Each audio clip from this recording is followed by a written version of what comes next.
Assalamualaikum warahmatullahi wabarakatuh. Halo semuanya, perkenalkan nama saya Faidatul Nur Afifah, NIM 1903211000037 dari kelas Agri Bisnis A. Di sini saya akan menjelaskan mengenai review artikel tentang analisis struktur, conduct, and performance atau SCP pada komoditas pertanian secara luas. Untuk selanjutnya adalah perbandingan dua jurnal. Judul dari jurnal yang saya review adalah Analisis Efisiensi Pemasaran Sawi Manis dengan Pendekatan Struktur, Conduct, and Performance atau dapat disebut dengan SCP di Kecamatan Jambi Selatan, Kota Jambi. Dan judul dari jurnal pembanding saya sendiri adalah Analisis Struktur, Perilaku, dan Penampilan Pasar Wortel di Subterminal Agrobisnis atau dapat disebut dengan STA Matung, studi kasus pada sentra produksi wortel di Desa Tawangsari, Kecamatan Pujon, Kabupaten Malang. Tahun penerbitan dari jurnal yang saya review adalah tahun 2015, sedangkan tahun penerbitan dari jurnal pembanding adalah tahun 2012. Sedangkan nama penulis dari jurnal yang saya review yaitu Tinur Sulastri Situmarong, Zulkifli Alamsyah, dan Saidin Nainggalon. Sedangkan nama penulis dari jurnal pembanding yaitu Nur Baladina. Pendahuluan dari jurnal yang saya review yaitu berisi komoditas hortikultura khususnya sayuran dan buah-buahan memegang peran penting dalam keseimbangan pangan, salah satunya adalah sawi manis. Sawi manis merupakan salah satu jenis sayur daun yang memiliki jangka waktu kesegarannya tidak bisa bertahan dengan lama. Maka dari itu, penanganannya harus tepat serta pemasarannya harus cepat untuk dilaksanakan. Lembaga yang terlibat dalam pemasaran yaitu meliputi pedagang pengumpul besar atau dapat disebut dengan PBB, pedagang pengumpul kecil atau dapat disebut dengan PPK, agen, dan pengecer termasuk pasar modern. Dalam penentuan harga, dominan kedudukan petani adalah sebagai penerima harga atau price taker, karena tidak memiliki posisi tawar yang cukup kuat sehingga menyebabkan petani tidak dapat menikmati keuntungan yang dapat memotivasi mereka untuk meningkatkan produksi dan produktivitas sawi tersebut. Sedangkan pendahuluan dari jurnal pembanding berisi sektor pertanian khususnya tanaman hortikultura selama ini mempunyai peluang yang cukup besar. Salah satunya adalah wortel. Wortel adalah salah satu jenis sayuran yang memiliki potensi untuk dapat mengatasi masalah kekurangan vitamin A, kurang gizi, dan pengobatan beberapa jenis penyakit, misalnya yaitu tumor ataupun kanker, sehingga permintaan wortel ini akan terus meningkat. Akan tetapi, dengan banyaknya jumlah produktivitas wortel tidak dapat menjamin sistem pemasaran dapat berjalan dengan lancar. Oleh karena itu, perlu adanya sistem pemasaran yang dapat menguntungkan bagi para petani. Upaya yang dapat dilakukan untuk meningkatkan pemasaran wortel ini adalah dengan adanya subterminal agrobisnis atau dapat disebut dengan STA di Matung. Tujuan penelitian dari jurnal yang direview yaitu untuk mengetahui gambaran pemasaran dari komoditas sawi manis di Kecamatan Jambi Selatan dan untuk menghitung efisiensi dari pemasaran sawi manis yang dianalisis menggunakan market structure, market conduct, dan market performance atau dapat disebut dengan SCP. Sedangkan tujuan penelitian dari jurnal pembanding yaitu untuk menganalisis sistem pemasaran wortel di subterminal agrobisnis atau STA Matung dan kelembagaan tradisional di Desa Tawangsari dengan secara lebih lengkap yang menggunakan pendekatan struktur, perilaku, dan penampilan pasar wortel. Metode penelitian dari jurnal yang direview berlokasi di Kecamatan Jambi Selatan, Kota Jambi. Lokasi penelitian ini dipilih dengan secara sengaja atau purposif, dengan melakukan pertimbangan bahwa daerah tersebut merupakan sentra sawi terbesar yang berada di Kota Jambi. Metode penelitian yang digunakan adalah metode pengumpulan data, di mana digunakan dalam bentuk pengamatan secara langsung atau dapat disebut dengan observasi dan wawancara dengan menggunakan daftar pertanyaan atau kuesioner. Data yang dikumpulkan yaitu meliputi dari data primer dan data sekunder.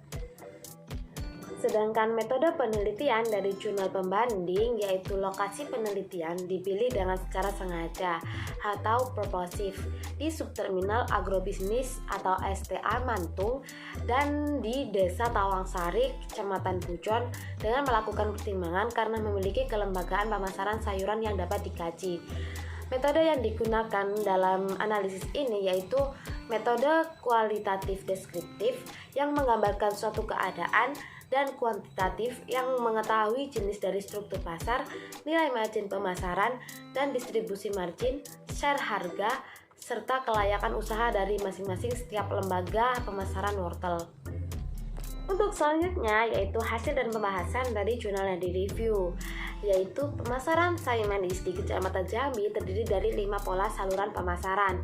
Di antaranya adalah yang pertama petani ke konsumen, yang kedua yaitu petani ke pedagang pengumpul besar atau PBB, kemudian ke agen atau pedagang pengecer, kemudian yang terakhir ke konsumen.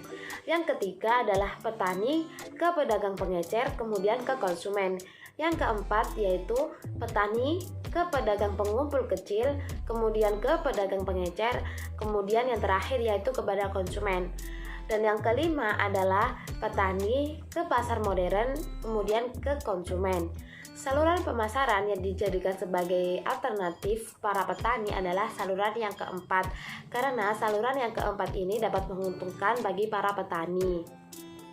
Fungsi pemasaran yang dilakukan oleh lembaga-lembaga pemasaran di Jambi yaitu fungsi pertukaran, fungsi fisik, dan fungsi fasilitas. Dengan pendekatan market struktur, pasar sawi manis di Jambi cenderung mengarah kepada persaingan oligopoli murni.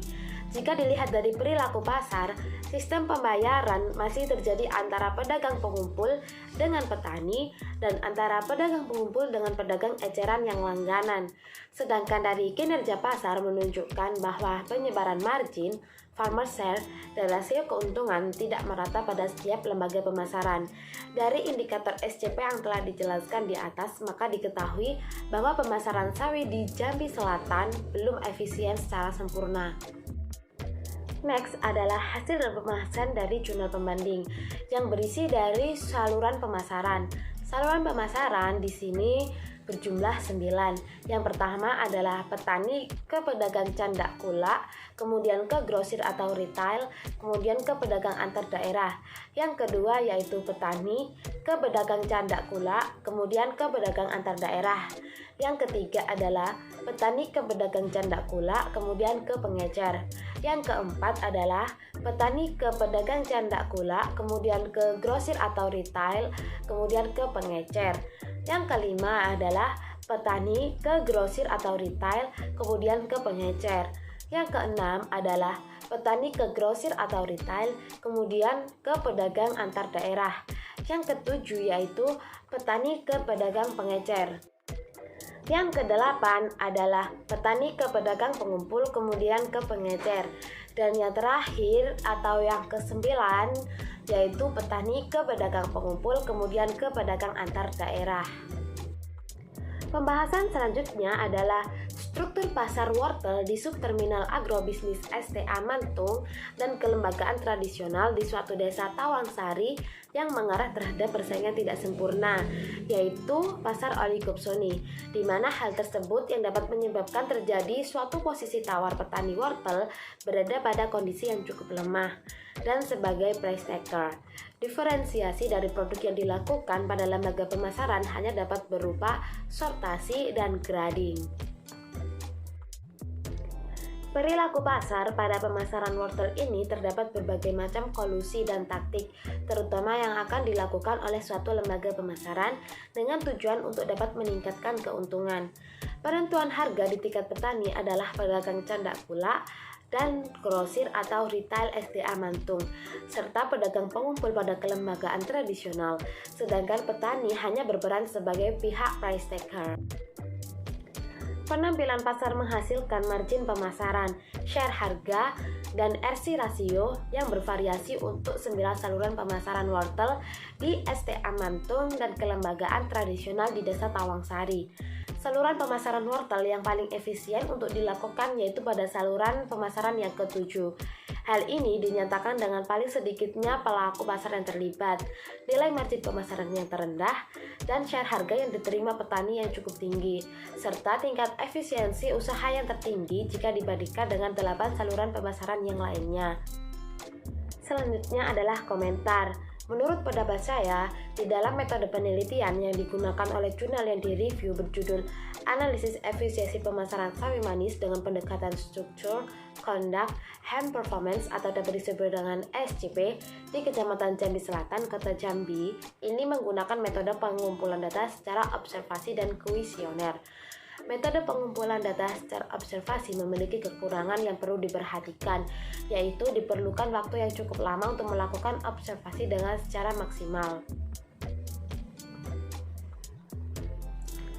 Akan tetapi, di dalam jurnal pembanding yang berjudul Analisis Struktur, Perilaku, dan Penampilan Pasar Wortel di Subterminal Agrobisnis STA Mantung, studi kasus pada sentra produksi wortel di Desa Tawangsari, Kecamatan Pujon, Kabupaten Malang ini menggunakan metode analisis data kualitatif, deskriptif, dan kuantitatif.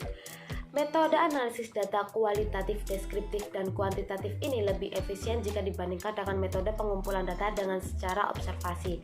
Hal itu disebabkan karena di dalam metode kualitatif dapat diteliti dengan secara mendalam, sedangkan metode kuantitatif sendiri dapat digunakan sebagai interaksi antara petani dan pihak yang terkait lainnya. Sekian dari saya. Apabila terdapat kekurangan maupun kesalahan, mohon maaf yang sebesar-besarnya. Wassalamualaikum warahmatullahi wabarakatuh.